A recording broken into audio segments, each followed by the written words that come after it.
Trump के सत्ता में आने के बाद भले ही अमेरिका ने अभी सिर्फ 104 भारतीयों को वापस भेजा है, लेकिन इतना तय है कि अभी हजारों की संख्या में भारतीयों की वापसी होगी। लेकिन क्या अवैध रूप से अमेरिका पहुंचे भारतीयों को जबरन खदेड़ने की वजह से भारत और अमेरिका के रिश्ते भी तल्ख होंगे? क्या प्रधानमंत्री मोदी और अमेरिकी राष्ट्रपति डोनाल्ड ट्रंप के बीच जो व्यक्तिगत रिश्ते हैं वो भी प्रभावित होंगे? और क्या इसका असर भारत और अमेरिका के कारोबारी संबंधों पर भी पड़ेगा? आखिर बेवतनों की वतन वापसी से भारत और अमेरिका के बीच क्या बदल जाएगा? आज बात करेंगे विस्तार से। नमस्कार, मैं हूं अविनाश और आप देख रहे हैं एबीपी लाइव। 104 भारतीयों की वतन वापसी तो महज शुरुआत है।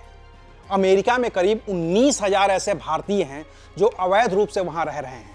ऐसे में आज नहीं तो कल उन सभी 19,000 लोगों को ट्रंप और उनका प्रशासन जबरन भारत भेज ही देगा। अमेरिकी इमिग्रेशन एंड कस्टम इन्फोर्समेंट का भी दावा है कि भारत के करीब 18 से 19,000 लोगों को उनके देश वापस भेजा जाएगा और इसमें कोई कोताही नहीं की जाएगी।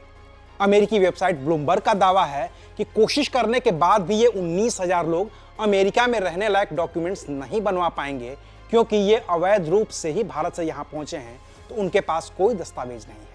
अब दूसरा सवाल कि क्या ट्रंप जिस तरह से अमेरिका में रह रहे भारतीयों को जानवरों की तरह हाथ पैर बांधकर बिना खाए पिए 40 घंटे तक बंधक बनाकर अमेरिका से भारत भेज रहे हैं, तो इससे अमेरिका और भारत के रिश्ते खराब हो जाएंगे? इस सवाल का जवाब जानने के लिए आप राज्यसभा में विदेश मंत्री एस जयशंकर का बयान सुन लीजिए, तो तस्वीर थोड़ी साफ हो जाएगी। Who have returned have also testified to their harrowing experiences.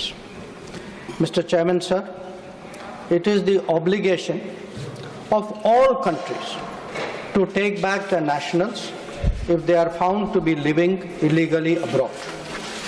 This is naturally subject to an unambiguous verification of their nationality.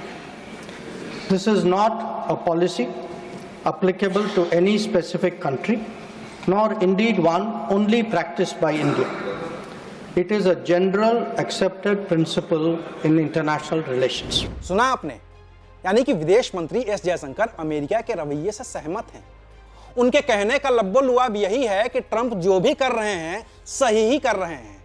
तो जब विदेश मंत्री ही ट्रंप की नीति से सहमत हैं, तो वो अमेरिका से कोई सवाल भी नहीं करेंगे। और जब अमेरिका से, ट्रंप से, उनके प्रशासन से भारत सवाल नहीं करेगा, तो रिश्ते खराब होने का तो कोई सवाल ही पैदा नहीं होता है। क्योंकि अगर इन 104 लोगों की वतन वापसी और अभी वतन वापसी के इंतजार में बैठे करीब 19,000 लोगों के प्रति भारत का रवैया नरम होता, तो प्रधानमंत्री नरेंद्र मोदी न तो 12 फरवरी को अमेरिका की यात्रा पर जाते और न ही वहां उनकी ट्रंप से मुलाकात का कार्यक्रम तय होता। लेकिन जानवरों की तरह अमेरिका से भगाए गए 104 लोगों की हालत देखने के बाद भी पीएम मोदी 12 फरवरी को अमेरिका जा रहे हैं। 13 फरवरी को अमेरिकी राष्ट्रपति ट्रंप से उनकी मुलाकात भी तय है। तो यह भी तय है कि अवैध अप्रवासी भारतीयों की वजह से न तो ट्रंप मोदी के रिश्ते खराब होंगे और न ही भारत अमेरिका के।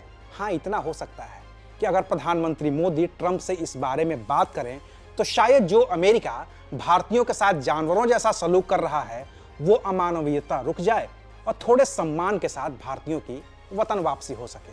हम तो बस उम्मीद ही कर सकते हैं कि ऐसा ही हो। बाकी तय ट्रंप को करना है और ट्रंप जो भी तय करेंगे हम आपको बताएंगे। तब तक देखते रहिए एबीपी लाइव।